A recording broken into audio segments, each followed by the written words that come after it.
বিশেষকৈ আমি আনন্দিত হৈছোঁ, বহুত আনন্দিত হৈছোঁ। আমাৰ এই সংখ্যালঘু উদ্যোগতা এলেকাত পিছপৰা অঞ্চলত শালকাটি হাজী চুলতানী জাতীয় বিদ্যালয় বহুত দিনৰ পৰা আমি স্থাপন কৰিছোঁ।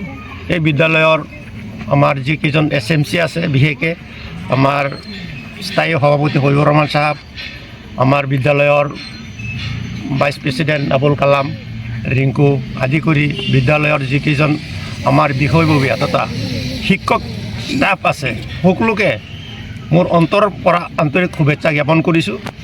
লগতে মই অভিনন্দন জ্ঞাপন কৰিম, শুভেচ্ছা জনাম আমাৰ এই শালকাটি, লালিপথাৰ, শালকাটি, লালিপথাৰ, পাণবাৰী, হাতীমূৰীয়া, বৰবেটি এই কেইখন গাঁৱৰ যিখিনি অভিভাৱক বা ৰাইজ আছে, সতৰ্ক ৰাইজ, তেওঁলোকক মই শুভেচ্ছা জনাম। তেওঁলোকৰ ছত্ৰছায়াত, তেওঁলোকৰ প্ৰচেষ্টাত আজি আমি ইমানখিনি আগবাঢ়িব পাৰিছোঁ।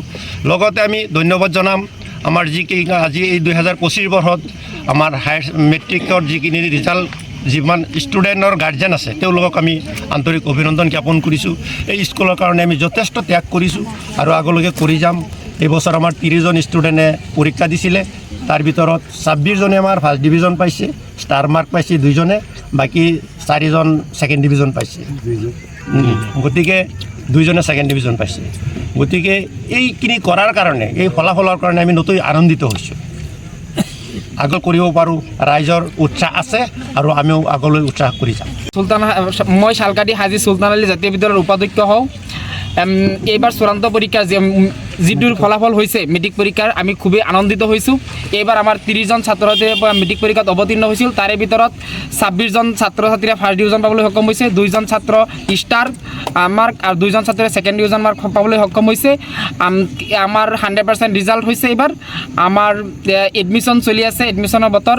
আপোনালোকৰ ছাত্ৰ ছাত্ৰীসকলে যদি এডমিশ্যন দিব বিচাৰে তেনেহ'লে অংকুৰৰ পৰা 9ম শ্ৰেণীলৈকে এডমিশ্যন চলি আছে। আসনৰ সংখ্যা সীমিত আৰু মই অসমীয়া ছাবজেক্টটো পঢ়াওঁ। মোৰ অসমীয়া ছাবজেক্টত এইবাৰ 11জন ছাত্ৰ ছাত্ৰীয়ে লেটাৰ মাৰ্ক পাবলৈ সক্ষম হৈছে আৰু এজন ছাত্ৰই এহিয়া আলম 98 মাৰ্ক পাইছে, চেণ্টাৰত হায়েষ্ট মাৰ্ক।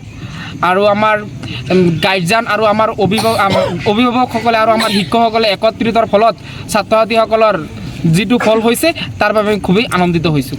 আমি শালকাটি হাজী চুলতান আলী জাতীয় বিদ্যালয়ৰ পৰা কৈ আছোঁ। আমাৰ বিদ্যালয়ৰ যিটো ৰিজাল্ট হৈছে, আমি গাঁওবাসী সকলো ৰাইজ তথা শিক্ষক সমাজ SMCৰ সকলো বিষয়ববীয়া নথৈ আনন্দিত হৈছোঁ। আমাৰ স্কুলৰ ছাত্ৰ ছাত্ৰীৰ ৰিজাল্টৰ ওপৰত ভিত্তি কৰি আমি অহা 22 এপ্ৰিল তাৰিখত সম্বৰ্ধনা অনুষ্ঠানৰ আয়োজন কৰিম। এই অনুষ্ঠানত মই আশা ৰাখিছোঁ গাঁওবাসী সকলো ৰাইজ তথা এই গাঁৱৰ মুৰব্বীসকল সকলোৱে উপস্থিত থাকি আমাৰ বাকী ছাত্ৰ ছাত্ৰীসকলক উৎসাহিত কৰিব আৰু যিসকল ছাত্ৰৰ ৰিজাল্ট ভাল হৈছে তেওঁলোকৰ যাতে ভৱিষ্যতে আৰু ভাল ৰিজাল্ট কৰিব পাৰে তাৰ কাৰণে দুৱাৰ আশীৰ্বাদ কৰাৰ কাৰণে আমি এই সম্বৰ্ধনা অনুষ্ঠানখন পাতিবলৈ লৈছোঁ। অসমৰ সংবাদ জগতখনৰ বাবে এক সুখৰ খবৰ। আপোচবিহীন ৰাইজৰ কণ্ঠ সাপ্তাহিক কবচ পুনৰ এবাৰ অসমৰ ৰাইজৰ মাজলৈ। স্বত্বাধিকাৰী প্ৰণীতা কলিতাৰ দ্বাৰা প্ৰকাশিত আৰু আপোচবিহীন একাংশ নপুৰণি অভিজ্ঞতাপুষ্ট সাংবাদিকৰ দ্বাৰা প্ৰচাৰিত তথা eco printing press, Guwahati, Katabari গড়চুকত মুদ্ৰিত সাপ্তাহিক কবচ এতিয়া অসমৰ বিভিন্ন প্ৰান্তত উপলব্ধ। আমাৰ ঠিকনা মুখ্য কাৰ্যালয় অসম ফৰেষ্ট স্কুল, হৰি মন্দিৰ পথ, গুৱাহাটী আৰু উপ কাৰ্যালয় Kalita market, Bijoynagar, Kamrup, Assam. Mobile number হৈছে 9435114666 70024728813। আমাৰ ইমেইল ID হৈছে kobos2025@gmail.com।